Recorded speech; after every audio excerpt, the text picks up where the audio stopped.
సంతోష సంవత్సరం. చెప్పండి, నీ దుఃఖం సమాప్తమగునుగాక,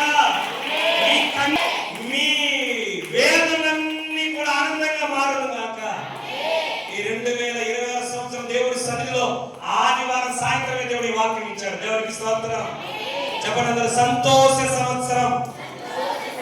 యెహోవాను బట్టి సంతోషించుము, ఆయన నీ హృదయ వాంఛలు తీర్చును. ఈ 2000 హృదయంలో ఎన్ని ఏళ్ళ నుంచి ఆశలు కోరికలు ఉన్నాయో ఈ 2026 అన్ని దేవుడు తీర్చబోతున్నాడు. గట్టిగా చెప్పండి. ఎన్ని రోజుల నుంచో ఎన్నో ఆశలు పెట్టుకున్నారు, అడియాశలయ్యారు, ఎన్నో ఆశలు పెట్టుకున్నారు, నిరాశలే. అయితే 2026 సంవత్సరంలో మీ హృదయంలో గూడు కట్టుకున్న ప్రతి ఆశ, ప్రతి ఆశయం, ప్రతి కోరిక దేవుడు 100% తీర్చబోతున్నాడు. దేవునికి స్తోత్రం.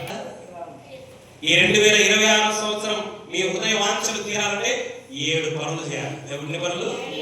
ఆ 7 పనులు రేపు ఉదయం 10 గంటలకు నూతన సంవత్సరం మెసేజ్ లో ఆ 7 పనులు ఎవరు చేస్తారో ఈ సంవత్సరం అంతా వాళ్ళు కోరినంత దేవుడు ఇస్తాడు. దేవునికి స్తోత్రం. ఆశ్రయ